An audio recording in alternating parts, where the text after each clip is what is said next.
আসসালামু আলাইকুম। আশা করছি সবাই ভালো আছেন। আলহামদুলিল্লাহ আমরা বেশ ভালো আছি।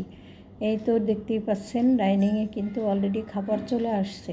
আর এই ভাতগুলো কিন্তু গতকাল রাতের রয়ে গেছে, তো ভাবলাম আজকে একটু বাসি ভাত আলু ভর্তা বানিয়ে সবাই নাস্তা করে নিই।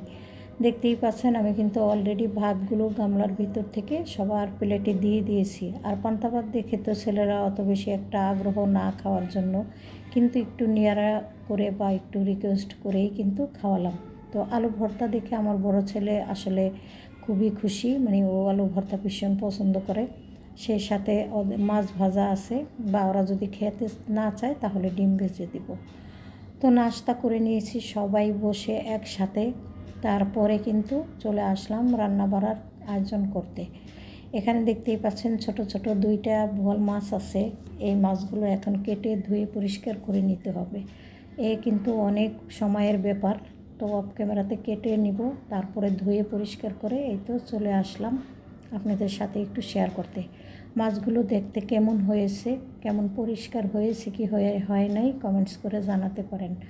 আর কিছু কুচো চিংড়ি ছিল, সেগুলোও কিন্তু লেজ মাথা ফেলে দিয়ে আমি পরিষ্কার করে নিয়েছি। আর দেখতেই পাচ্ছেন আমি অর্ধেকটা কুচো চিংড়ি রেখে দিয়েছি, আর বেশি অর্ধেকটা হলো কড়াইয়ের ভিতরে দিয়ে দিয়েছি। আর যে লেজ মাথাগুলো ছিল সেগুলো হলো পাটায় বেটে তারপরে ফিনিশ করে এখন হলো চিংড়ি আর ওই লেজ মাথা বাটা দিয়ে একসাথে নুন হলুদ দিয়ে জাল করে নেব। এই তো দেখতেই পাচ্ছেন আমি কিন্তু নুন হলুদ দিয়ে সুন্দর করে জাল করে রেখেছি। এইভাবে জাল করে একসাথে রেখে দিলে ফ্রিজে, তাহলে পরবর্তীতে আর কোনো ঝামেলা হয় না, এবং খাওয়ার সময় শুধু রেডি বের করে খেলেই হয়ে যায়।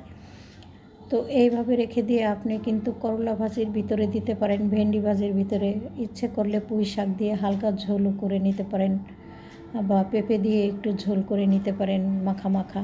তো আমি হলো আজকে পুঁই শাক দিয়ে একটু হালকা মাখা মাখা ঝোল করব। তার জন্য আমি কিন্তু রান্না শুরু করে দিয়েছি।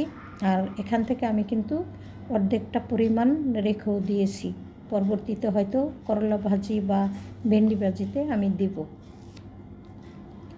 তো এখানে আমি হলো নুন হলুদ আর সেই সাথে শুকনো মরিচের গুঁড়া ধনিয়ার গুঁড়া দিয়ে দিলাম। তেল তো অবশ্যই দিয়েছি।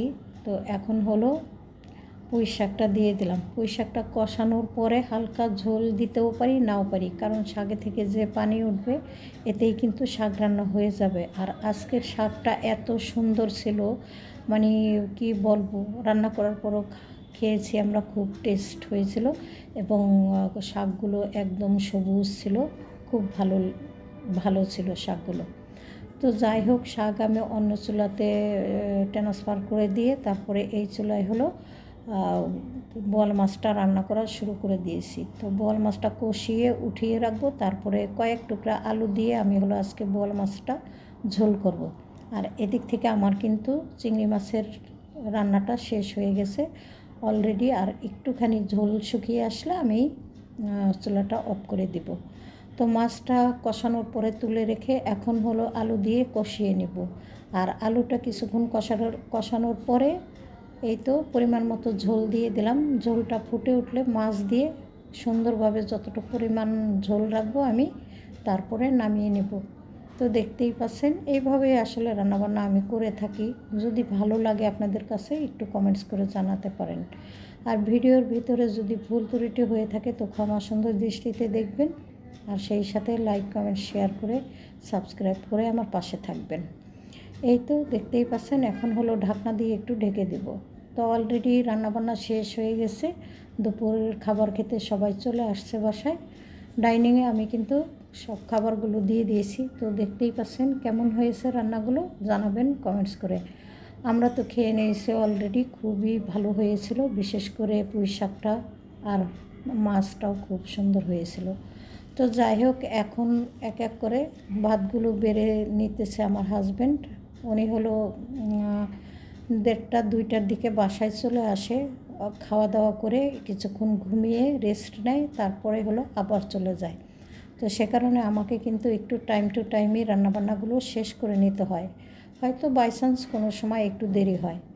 তো যাই হোক, সাহেব চলে গেছে, সবার খাওয়া দাওয়া শেষ। বিকেলবেলা এখন হলো একটু চা বানিয়ে নিলাম, 2 ছেলে আর আমি সাহেব তো চলে গেছে অনেক আগে। বিদায় নিলাম সবার কাছ থেকে, ভালো থাকেন।